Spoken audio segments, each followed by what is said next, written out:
Do you have that letter, Di, so we can retort to our boy here? We're gonna read this. Yeah. Oh my god. Oh man. All right. So I guess our producer Joe got a letter.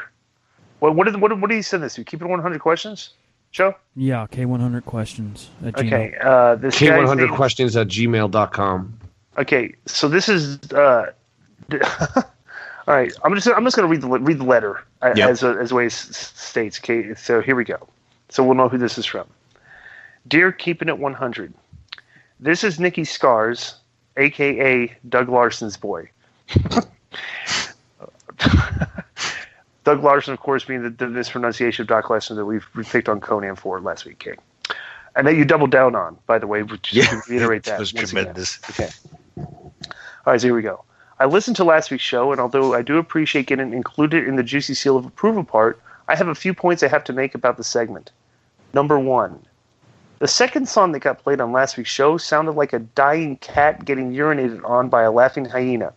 It was terrible, and it made me want to jump into the Delaware River during a Nikki Bella promo. What is this, like a high school creative writing assignment? Well, he's trying to was he talking? Go ahead. Let me finish the thing. As Disco would say, very disrespectful. Okay, let's comment on number 1 then. All right, Kevin.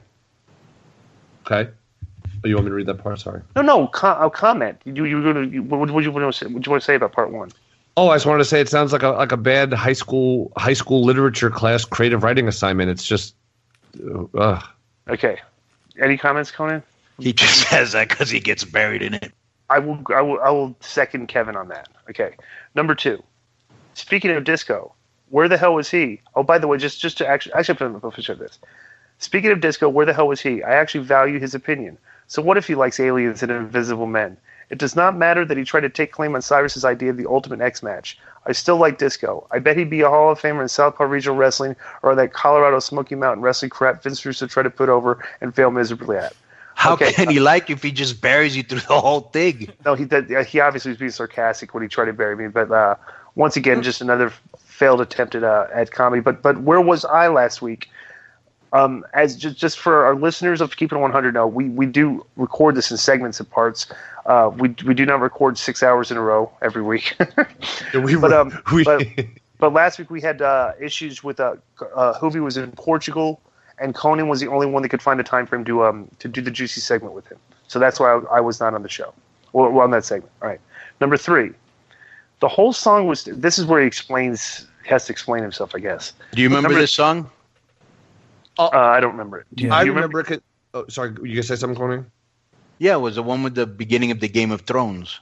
Yeah, the Game of Thrones built up with no beat. All right, here we go. The whole song was a take from the instrumental on the season finale of last year's Game of Thrones show. I love it. A take. In other words, I just lifted the music from a TV show. This is now my musical vision.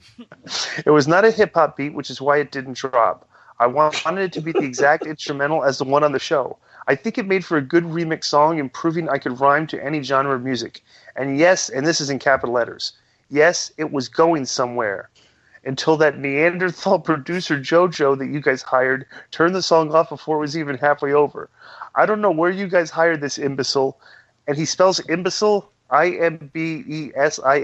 Tremendous.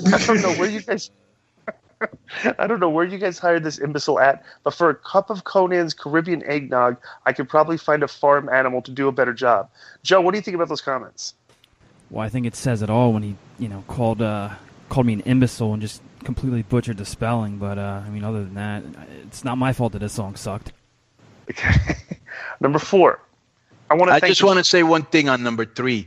Bro, if it was going somewhere, it took forever to get there, and so we had to, at some point, stop the song, but go ahead. Yeah, it's not like we're sitting here listening to a world premiere track by Wale or the new Rancid record. You get to it. It's not like we think this is Kashmir, Right. This isn't the intro to Ghost of Tom Joad by Rage Against the Machine, Exactly. I don't like his attitude. Right. And he's riding his boy's coattails to try to get on the show, too, which is pretty pathetic. Right. I want to thank the Jews. Look at JoJo, stopping enough time on the chatterbait to get in his digs too. This guy pissed off everybody on the show. Number 4, I want to thank the Jews. I appreciate the juicy seal of approval, and it means a lot that the Juice and Conan, who I've watched since I was a kid, now knows me as Doug Larson's boy. Yep. I don't think there was ever a better way to make a debut on the Keepin' It 100 show. It's obvious that the Juice knows good music as much as it's obvious that Vince Russo's sidekick Jeff Lane is by far the biggest half-wit, buffoon, simpleton, dulliard that I've ever heard on the podcast. Wait, did he say dullard or dulliard? Because he spells it Dulliard. So I guess that'd be dulliard. Yeah, so unfortunately, he was hitting a grand slam there until he spelled dullard wrong. But okay. I hope he made a lot of money from that 13-page ebook, and he can find a girl that's and he can find a girl less than 14 hours away that will actually sleep with him. Okay. I like how Jeff Lane got dragged into this too. That's great. It's awesome. Very. It seems like his accuracy on certain things is off, but that accuracy seems like laser accurate and satellite guided. I think that's very disrespectful to Jeff Lane. Okay, number 5, KEVIN GILL. How does he find time to carry Conan's and the Insane Clown's posse's bags at the same time? In translation, how does KEVIN GILL work with so many iconic people in entertainment while I write letters to him? Let me finish this, and you can categorically point out the things he said. Let me finish the paragraph, okay? Maybe we all should. Well, it's 5 points. 5 points. He has a paragraph for each one. Maybe we all should have chipped in to buy KG that plane ticket to Japan and then leave him there. I'm honestly glad he wasn't there to judge my music because between ICP and his out-of-date quote-unquote street lingo, he's a musical taste of a teenage virgin. On the other hand, maybe listening to some Mickey SCARZ music will get him and Jeff Lane vagina for the first time in years. Okay, so what do you think about that? It's so stupid I could barely even classify it. I have no taste for music. Well, look, I don't know how many video game soundtracks I've put together and how many bands I'm associated with or have been associated with.